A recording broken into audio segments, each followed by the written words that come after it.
This is the FM Gold channel of All India Radio. In the program News Analysis, now we bring you a discussion on Rural Sanitation Survey. The participants are Sujoy Majumdar from UNICEF and Dipak Kumar, journalist. Mr. Majumdar, we saw how there has been a paradigm shift, the way, sanitation in rural areas have been given a huge push.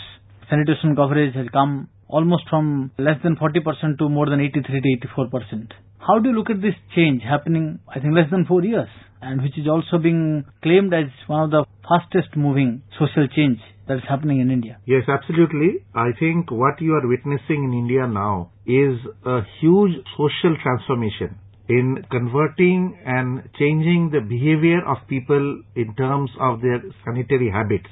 In 2014, out of 11 crore rural households in the country did not have access to sanitation facilities. In 4 years, around 8.5 crores have been given sanitation facility, which is amazing. And I think it is really a transformatory movement. Then also there is a question, like now we are building toilets. Primarily the focus is on toilets in rural areas. There is also a debate once you build all the toilets, what happens after that? Suppose whether this same momentum will continue or there will be some kind of slowdown on this. There's a huge speculation or doubt. Yeah, I think what you have raised is very important. We have to realize the construction of toilet is very important because unless you have the facility, how will you use it? But actually, more important than the construction is to ensure that everybody uses all the time.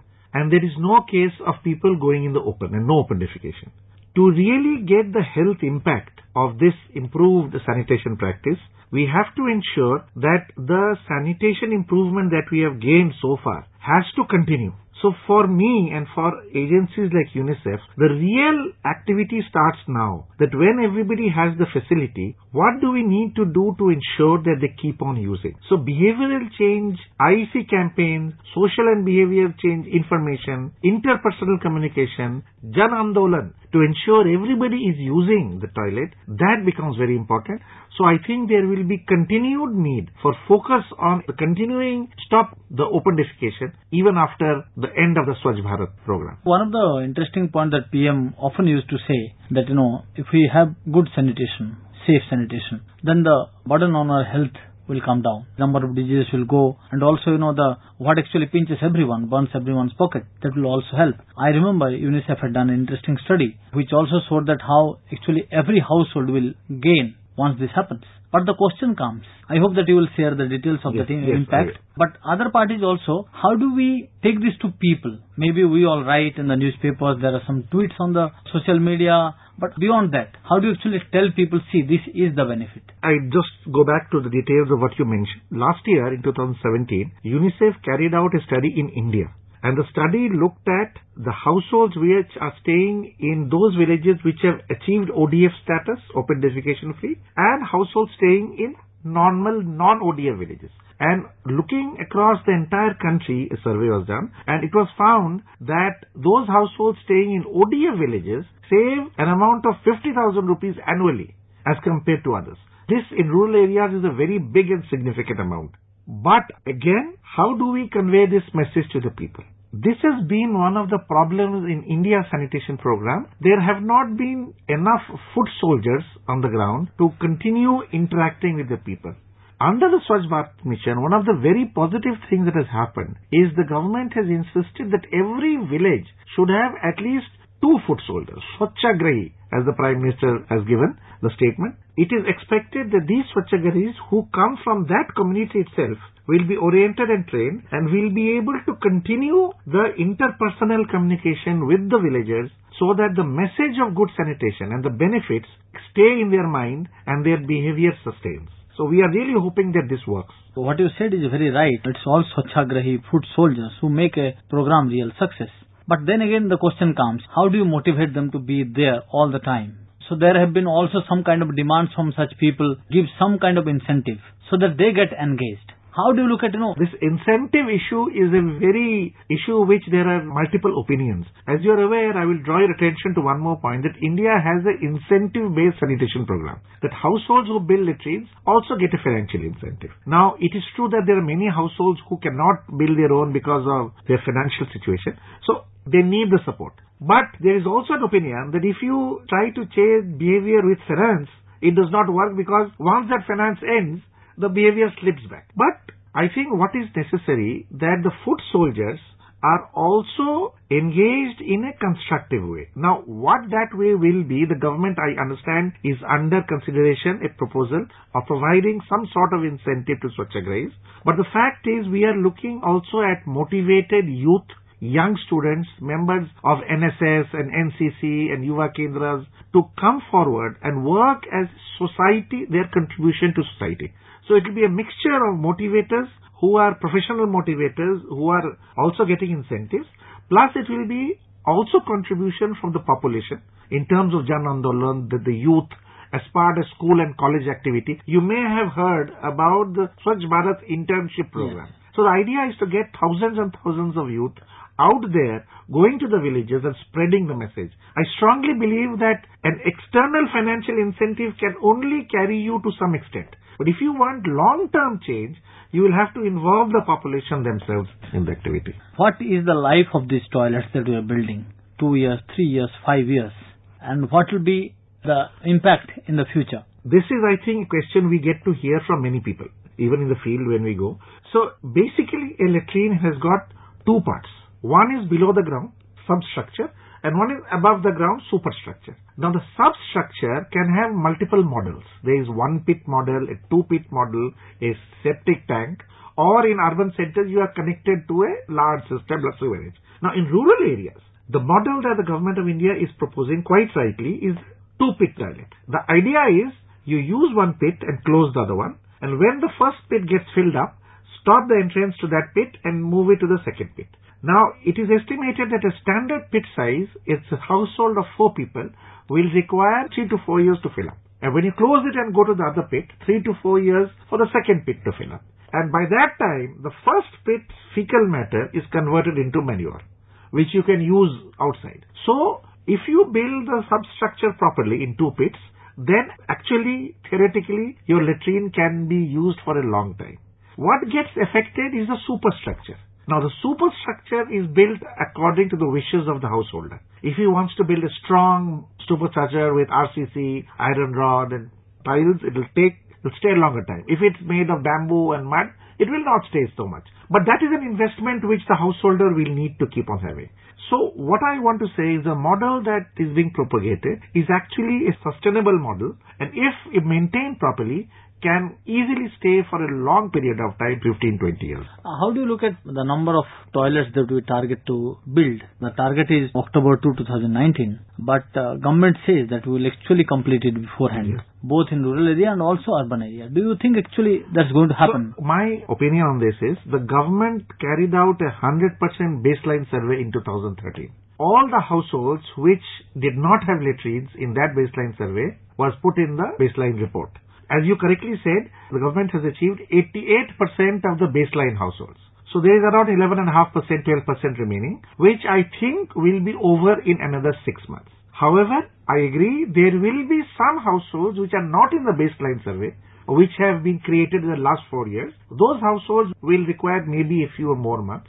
But I am confident that the government will be able to ensure that all rural households get a latrine by 2019 October. One of the good things that government has done, which was also provided in the budget speech, if there is a need of fund, then government can actually raise about 15,000 crore. And fortunately today cabinet approved it. So how do you look at, that funding is not going to be an issue at all? That is one of the most amazing things in this. I must put on record that the government is in the past 4 years and until the end of the Swachh Bharat mission going to spend over 100,000 crores. This kind of sanitation funding is unparalleled in the history of mankind. It has not happened before. So, one has to really appreciate and compliment the focus on sanitation and the financial push behind it. And I think India's example is being looked at internationally, that the government has taken it on its own to make sure that sanitation goals are achieved. But I agree to your point that in the long run, going beyond 2019, the private sector and other sectors, the banks have to come in with alternative financing arrangements for toilets And for water supply, if I as a householder want a loan to build a water supply connection into my house, to build an overhead tank, then I should be able to get it from banks. That is not yet in place fully, and I think that is the next big step, and we are also working. UNICEF is working in a few states, in Maharashtra and all, with agencies trying to make easily loans available through SHGs at low interest, so that they can claim their own.